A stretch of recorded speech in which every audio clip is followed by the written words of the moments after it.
right, hey everyone, welcome back to Real Housewives of Salt Lake City Season 6, Episode 7, Above Deck and Below the Belt. We start this off by seeing the ladies show up to the airport to get ready for their yacht trip. And as all the ladies start to show up, Whitney gets a text message from Bronwyn that she's not coming on the trip. Well, she's coming on the trip, but she's not going to do the flight, so she's going to come later on. Now, if I was Bronwyn, I would have listened to my husband and not gone, but I guess she has a contract to fulfill, so she's going to have to go on that trip. And Whitney understands because of all the headlines that's going on in Bronwyn's case. However, all the ladies meet up at the gate and they head off on a trip. But 15 hours later, the ladies all land in Catalan. The ladies all arrive to the yacht, and it's a beautiful yacht. The island looks absolutely amazing, and I just can't wait for them to get started on the trip. We hear the ladies talk about their yacht experience, and of course, Lisa has to throw a dig about Angie always being in the RV. And Lisa, be for real, the jokes are getting old. They're getting tired. You don't have to throw a dig every time. But according to Angie, she's going to try to keep her distance just to maintain the peace between her and Lisa. The ladies all gather on the boat. They're greeted with champagne and shots, getting ready for the yacht to take off. And upon getting their margarita shots, they also try to make sure that Bronwyn can also be picked up when she does arrive because she is coming late, according to the ladies. And the ladies go off on a tour on the yacht. The ladies all get a look at their rooms and they already group up and pick rooms with each other. I think they did really good with picking each other for rooms because each person, that they're rooming with, they all get along with. And after picking their rooms, the ladies all head to the top, wave bye-bye, and the yacht sails off. So as they take off, Heather kind of gives like a slight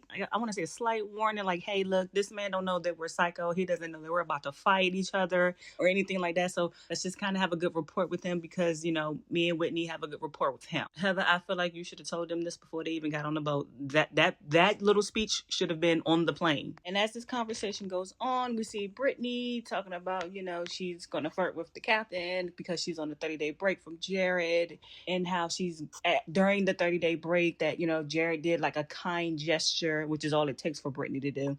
He did a kind gesture, helped her pack, and now she's confused. And at this point, I'm just over Brittany. And as the ladies have a seat to take a break, Meredith mentions to Brittany how they don't want to hear not one word about Jared while Brittany is trying to, mess with Captain Jack. And Whitney proposes that if they do start to hear about Jared, they're going to throw water on her. I like that idea too. I do not want to hear about Jared and y'all little affair while I'm on a trip. But after pouring water on Brittany, which is with some lighthearted joke, everybody just seems to calm down and starts to have fun. After some of the water fun, the ladies all get a notice that Bronwyn is now on her way to the yacht. And sure enough, we see Bronwyn on the speedboat on the way to the yacht. And the ladies get all up. They all get up and they head over to start waving at Bronwyn. And as we get Bronwyn's point of view, we see that she's not too excited to be heading to the boat. Actually, she doesn't know what she's walking into, and I can understand that for her because, one, you got to figure out who sent out that information, who got that into the blogs, and if you can coexist with each other. Now, after Heather shouts out that, Lisa, here comes your best friend Bronwyn,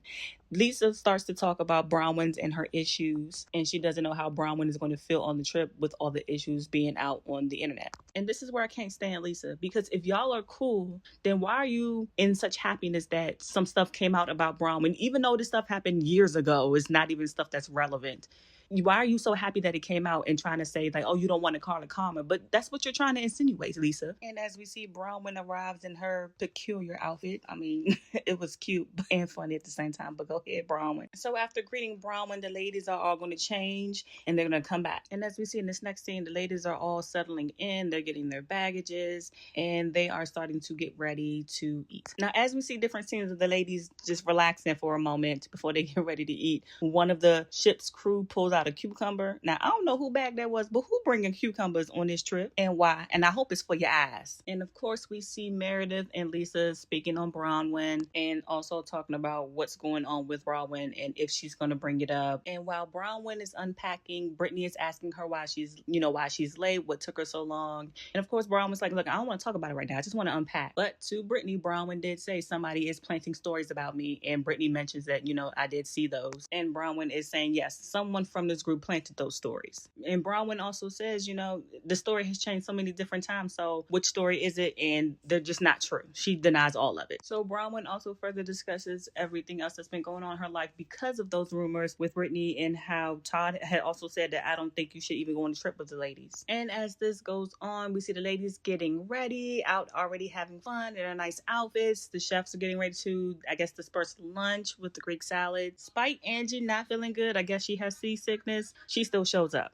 So while they're eating, the ladies ask Bronwyn how she's doing, to which she lets them know that, she's had a very rough week because of all the rumors that were put out. And as Bronwyn keeps explaining that, this stuff was over 20 years ago, 10 years ago, so it wasn't really nothing to be worried about. And I'm loving that Bronwyn is like, look, I'm going to talk about it because it ain't nothing too big. It ain't nothing too embarrassing. The only thing that is a problem is that it's going to mess up with my husband and it's going to affect my family. So that's when I got to start getting active and making sure that this doesn't spread even further. And as while all the ladies keep questioning her, why this and why that, Bronwyn keeps saying, look, there's no charges against me. So there's nothing to speculate. There's nothing wrong. The case is sealed, yes, but you don't need to know any of that. And Bronwyn also explains that her and her husband also think that after hanging out with these groups of ladies, that's why a lot of these rumors are coming out and they suspect that it's someone within the group. Now, once again, I can't say if it's Lisa, but Lisa doesn't have a really good poker face. You can see the glee, and this is her MO. But I'm not going to pass judgment too harsh because it may just not be Lisa. And of course, Lisa shouts out that nobody here would do it because, we've all been hanging around each other long enough and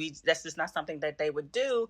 But then everybody's looking at each other with weird looks like, girl, like Lisa, honey, you have done it. So stop. And now as the discussion further goes on between Bronwyn and Lisa, I almost feel like Lisa is starting to tell on herself because, honey, this is not your issue. If you didn't do nothing, keep your mouth closed. Even Heather, her number one cheerleader, is saying, Lisa, pipe down. You're telling on yourself. And Lisa's already starting to defend herself. But if you didn't do anything, once again, Lisa, just don't say nothing. You don't have to do all of this. And even Mary questions like, so you don't think it's Lisa? And of course, everybody's exchanging looks again because they also think that it's Lisa. Now, even though Heather asks Bronwyn who does she thinks did it, Bronwyn is still not going to flat out say Lisa because she doesn't have the evidence. But Lisa is giving it away. She's giving herself up and then gets loud, gets annoyed, gets irritated. But honey, you were the one doing too much. You were already insinuating that you weren't the one that did it, and nobody has yet to blame you. And now, as the scene ends, Lisa is trying to say that got spun. It only got spun because you hopped in it, Lisa. Had you just let it go, had you just stayed calm and not insinuated anything, not even include yourself in it, we wouldn't have been saying nothing. We might have looked at you like, this is what Lisa does, but you really looked like to everybody else that you gave it away. Now, in this next scene, the ladies all enjoy dipping in the water, having some water fun, sitting in the, I guess that's a little swim area. I don't know. While the ladies are still in the water having fun, poor Angie is so seasick. And we can actually see her throw up in the water, y'all. And as the ladies come back to the boat from being in the water, we still see Brittany. She's still, still trying to pursue that man of hers. Well, not hers, the captain, y'all. But at least we're not hearing about Jared. So as the ladies are back on the boat, they're drying off, about to change.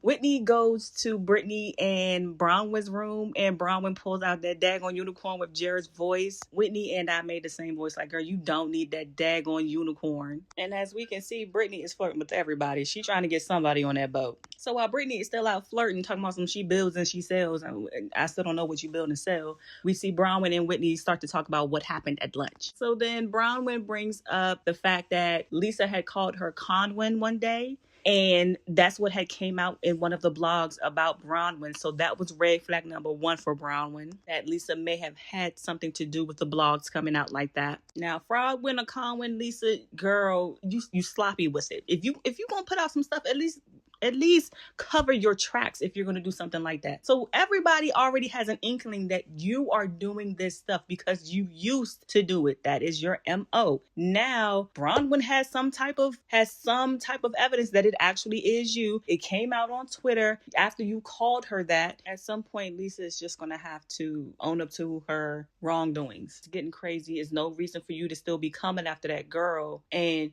both of you guys have agreed to dissolve that issue and just work forward better at your relationship. But anyways, the ladies all start to get ready for dinner. But of course, we see Whitney. She gonna run back and tell Heather everything that she heard. Now, while they're talking, Heather also believes it's Lisa. Heather is telling her side of the story, how she thinks it's Lisa, how stuff was leaked, how Lisa went to other people to ask about other people, just digging up stuff for everybody. And that when Angie brought to the table that Lisa told Angie to dig up stuff on Meredith, it kind of sealed the deal. And now Heather also believes that that's Lisa as well. The ladies are still getting ready for dinner, and poor Angie is still sick. And I love her and Mary's relationship because Mary's by her side. So as we get to dinner, we all know that Angie is still sick. she's not going to come. And, Mary being the friend that she is, she's going to stay right by Angie's side. And now as the ladies come to eat, they are missing Mary and Angie's company. And Heather mentions Mary's commentary. And of course, Brittany chimes in, she doesn't miss Mary's commentary, but of course not, because Mary don't like you. Of course you're not going to miss it. And of course, Heather's just like, look, if you're not going to say it to her face, don't say it at all. And we get that Brittany, I say everything that I want to say to everybody's face. No, you don't. Because now we see a clip of you and Bronwyn talking about Lisa and how Lisa's trying to big sister you and you don't like it. Mind you, while you try to be up Lisa's behind and be her best friend. As well as we also see that you don't like Meredith as well. You have a problem with Meredith, but you have not said anything to any of these ladies to their face. But I like what Bronwyn did here, because Bronwyn put it all on the table for Brittany. So now we know what we've always been known, that Brittany's just being a fake friend so she can try to get into, the core group of it all. Now, as Meredith confronts Brittany, I guess the water war starts. Meredith pours her drink on Brittany. Brittany gets up, tries to toss it. Meredith blocks it, and Bronwyn is caught in between the middle. Now, I don't want the type of delusion that Brittany has, because what do you expect everybody to do for you when you have these problems with Meredith? Okay, she threw water on you. Next, you threw a drink on her. But at the same time, stand up for yourself. We don't think that you're afraid of her, but at the same time, you also did not mention that you mention your grievances out to her like you said you did. Now, I know they arguing and all, but we do flip over and see Mary having the most peaceful dinner, and I want that for me. Ladies continue to argue, and Brittany continues to go, Meredith goes from 0 to 100, but Brittany, you're the one that's talking about other people. You're the one that was recording, you guys. You're the one that was lying on Meredith. So what do you mean she's going from 0 to 100? She has her reasons. She doesn't trust you. And as this scene goes on, we have Heather saying that everybody just needs to be adult about all of the things that they have said and done, and just be more accountable. So while they're all still sitting at table, Meredith, mentions that everybody just needs to air it all out, say what they really feel. And of course, Whitney goes, you know what, why don't you reveal what you think? And Heather goes, you know what, Lisa, I think you're the one who is leaking. You're the source. You're the person that's leaking all the information about Bronwyn. Of course, Lisa's going to deny it, but Whitney and Heather are adamant, honey, you act like you know everything. You always seem to know all of the information. So yeah, we think that you did it. And yes, I am loving Mary and Angie ear hustling, even though they can't hear nothing. I would have cracked open my door just so I can hear the argument that I'm not a part of. So the argument gets crazier. Lisa is out of her seat. She's approaching Heather, and she doesn't even want to talk to Whitney. She's just, pretty much going on how she's not to blame. You're not my real friends. I shouldn't even really be talking to you guys, when all the ladies want is just an explanation of how you seem to know everything already before they do. So as the argument continues, Heather is voicing her opinion. I have not seen this much from Heather in a while. She's actually confronting Lisa. I've been a good friend to you, to which Heather has. Heather has been a ride or die. And I do want to say in this little moment, I feel so sorry for the staff, because they like, we not used to all this noise on this boat. But in this moment, Heather is still saying you need to just own up what you're doing. You're the source of the dirt. And of course, Lisa's never going to own it. We all know Lisa for her work. She's not going to ever own up to this. To which now Lisa's like, well, you know what? I'm not ever going to be your friend, because Heather is trying to make her accountable. But like I said, Lisa, you gave yourself away. You were already defensive about something that no one even, outright said you did it until after you had your blow up earlier in the day from lunch. Now the argument still continues because emotions are running high, and Lisa is just, hysterical. She's giving us her tears, and, she's trying to get off the boat, or I guess leave to her room, but Heather is still trying to calm her down. So as Heather tries to calm her down, she's asking Lisa, why do you know almost everything before we even know it? And of course, Lisa's going to be storming off. She's going to be on the phone with John just to fully deflect from the situation. So as Lisa, talks to John, the scene starts to end because, she won't own up to what she did. And Meredith is over it, and she heads back upstairs. And that is the end of this episode. I am sorry about the late entry. I have been swamped, but let me know what you think. Comment, like, and share. Bye.